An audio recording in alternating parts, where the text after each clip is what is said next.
Alright, man, we back.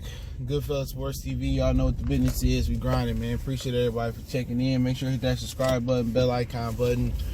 Won't miss another video. And yeah, we talking about Andrew Luck. And I put a few links in the description. Talking about his retirement, his press conference retirement when he got to crying, and also them booing him. So the news broke. The Colts had a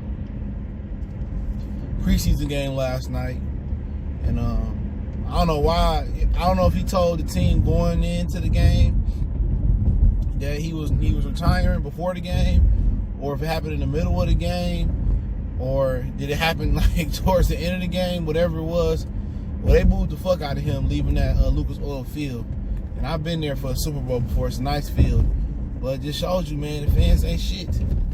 Okay? At the end of the day, the fans ain't shit in most cases, man. You know, they don't even know the story. They don't even know the whole situation, whatever, and they just go ahead and boo this dude who came here and played up. And I see motherfuckers saying, oh, he quit on this team and he a pussy, and I told y'all he wasn't that good. A lot of that shit is just motherfucker. They was tired of hyping. They was tired of the hype about Andrew Luck. It was a ton of hype coming about Andrew Luck. And, you know, people just didn't want to see him succeed, or this motherfucker did not quit on the team, all right? The team quit on him the day he got there, okay? The team quit on him the day he got there. They hired Chuck Pagano, a defensive head coach. They kept drafting wide receivers and shit. Kind of get you in the mind of Detroit Lions, man. I'm a Lion fan. But they just kept getting Mike Williams, and they kept They drafted Roy Williams. They drafted Charles Rogers. They just kept drafting receivers instead of the trenches. You know, up front, they didn't draft the trenches, you know what I'm saying? And when under Chuck Pagano, whoever the other GM guy was who was terrible, they never drafted linemen. They got Anthony Castanos, who was pretty solid, but they never built linemen. They never tried to get Andrew Luck a consistent running game. They never, you know, moved up and tried to get like a Zeke Elliott, Todd Gurley, or Melvin Gordon type. They was trying to have the greatest show on turf with Andrew Luck, and they never gave him protection. And what he did in Indianapolis under the circumstances, in my opinion, was simply amazing. That situation was built for him to lose. And what people don't know, people speaking on the situation, you know, I find it funny where a ton of motherfuckers is boycotting the NFL, but they got an opinion on this. And a lot of motherfuckers who don't know nothing about football, he quit. No, the team quit on him. The team damaged him. If you do know, they misdiagnosed his first injury. The first injury he got with them, they misdiagnosed it. Therefore, he had to miss a ton of football. And Jacoby Brissett, who they back up from New England, who was pretty solid, he probably one of the better backups in the league. You know, he had stepped in already and did well. And then they misdiagnosed another injury with Andrew Luck. They said it was a calf strain, same as Kevin Durant, but now they saying it's an Achilles. So they don't even know what the fuck he's dealing with. So a dude that I think messed up his shoulder in the first, whatever it was, shoulder, and then now you got an Achilles, you possibly about to blow your Achilles, and they don't even know what the hell wrong with you. Like, how can you trust that medical team? Even if they did get another medical team in there who misdiagnosed your injury, and they did it twice.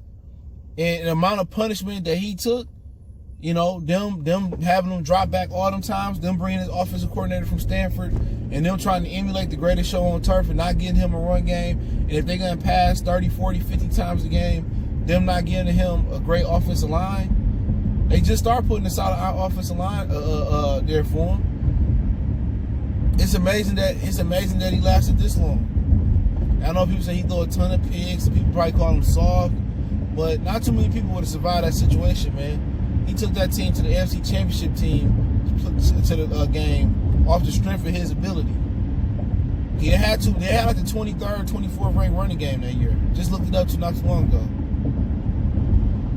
You know, and people say, oh, he quit. And a lot of brothers just angry because he got a lot of hype coming out of college, but he deserved it. He was great. He had the potential to be a fantastic quarterback, but this is just a situation where they expected the rose to grow from the concrete. And it started growing, but ultimately the roots wasn't strong enough to handle to grow and handle the situation. And that's what's going on with the Colts. That's what's going on with the Colts. The Colts just don't. They wasn't a good organization. Jim Irsay had old boy, whoever was in charge as a GM. Was it Chris Ballard? I think it was. He just sucked. They kept drafting like Philip Dorsett out of Miami. They kept drafting Dante Moncrief. They kept drafting receivers. They just kept doing it. You need an offensive line. If you was going to drop back and throw 20, 30 times a game, or 30, 40 times a game, you needed premier blocking up front. And they failed to deliver that for Andrew Luck. And that's the fact. Nigga, Andrew Luck did quit. That organization never supported him. They never supported him, dog. And all the winning that he did was off the strength of his ability. Now imagine he went to a functional organization, you know, like the Patriots or some shit like that. You know, imagine he was somewhere, you know, that had structure, that was a functionally well-run organization. You know, he'd have a few MVPs, if not a championship. But that's why he went to a 2-14 when Scott told us he was the quarterback and Peyton Manning was injured. That's what you get. And it make you appreciate guys like Matthew Stafford, how they going into their 11th year with an organization that ain't really historically been shit. And Andrew Luck found that out quick, fast, in a hurry. Like, man, like, people just don't know. It's funny when you get people speaking from an aspect if he quit or not in football or this, and you ain't never put the pads on. It's a lot of days where I put the pads on like shit. I'm like, man, I don't even want to go back to that motherfucker. Even in high school days, I've had to put the pads on for practice or games. And you usually get amped up for games your first couple of years. You get to your senior, junior, you're like, man, I just got out of gym class. I just did a whole 8 hours of school. We was testing today. And now I got to play this game. Like, it's mental wear. But once you get out there and get warmed up and you're running around and, you know, hitting and warming up, then all the bullshit usually go out the window. You in the heat of the battle. But going into it, it's like, man, I don't even want to do this shit, man, today, man. Plenty of days like that, man, and I can relate. You don't just play football, trust me. That's something that you committed to. And I feel them, dog. There's plenty of days you go out there and get knocked around and you hit the sled, or then you got to hit the weights. Man, that's some bullshit some days. If you say you get millions and millions of dollars, hey, whatever floats your boat. But he definitely didn't quit. That organization never helped him, never started. If anything, an organization quit on him. But a lot of people don't know these stories and don't follow football. And to him, power to him. Heal your body up and possibly come back. That's just what it is. Heal your body up. You know, once you heal up, and then you might feel good, and he might come back. He only, 20 to what? They say 31, 30, 29? Yeah, so all ain't lost. Just heal up and come back. That's what it boiled down to. Like, man, that nigga hurting, dog. A lot of motherfuckers don't understand. That shit hurt. But, hey, should they think about bringing Colin Kaepernick in? It's a perfect organization for him. Jacoby Brissett is a good backup. I think he could be a formidable starter in here. The Colts gonna win some games with Jacoby Brissett. I won't say they're gonna be a playoff team, but they gonna win some games for sure. Jacoby Brissett is a solid quarterback. But hey, it's a good spot for Kaepernick. You know, who they gonna bring in? I don't know who available as far as quarterbacks. But hey, this might be a spot for Colin Kaepernick. You know, and if it is a spot for Colin Kaepernick, then he better take advantage of it.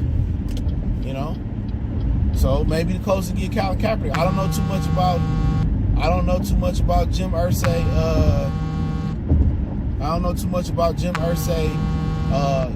Background as far as hiring people of color, but he got Jacoby Brissett, he black. The offensive coordinator they got from Stanford was Pep Hamilton, whatever it is, he black. So I don't know how much, if he interested or was his stance on Colin Kaepernick, was he with the Stephen Ross and Jerry Jones crew? Where, in the Robert Kraft, where he wanted, Kaepernick out the league and never play again.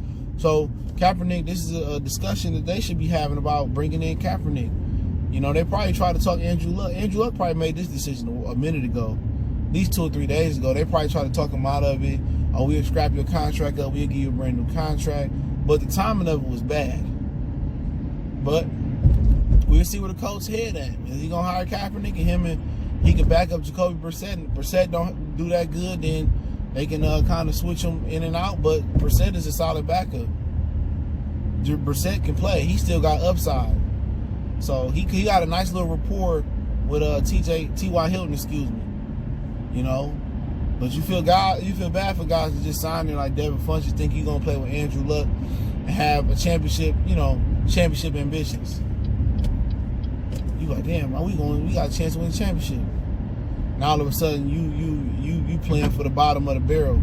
So I understand the fans' frustration, but don't be frustrated at Andrew Luck. Be frustrated at the old GM and be frustrated at Jim Irsay, for not putting the people in place to make sure this young man succeed. And that's what happened. But hey, it's Goodfellas Sports TV. Appreciate everybody for checking in. Don't forget we on Facebook, Instagram, Twitter. Reach out to the email if you have business question, inquiry, sponsorship, video requests. And don't forget to check out our sponsor, The Help Blaze, thehelpblaze.com. Promo code Goodfellow Unboxing. Get you 18% off the 100% all natural products, lotion, soaps, foot soaps, bath bombs, deodorant, toothpaste, hair part made, much, much more. Website, promo code, description. Y'all know the business is. One time for one time. Let me know how you feel in the comment section. We go. Make sure you check out our new sponsor, The Health Blaze. All the information is in the description. Use the promo code above. Goodfellow Unboxing at 18% off of all their natural products from deodorant, pomade, toothpaste, and much, much more. And they have additional discounts on their website as well. That's thehelpblaze.com. Starting December 20th. That promo code is good for 18% off. We go.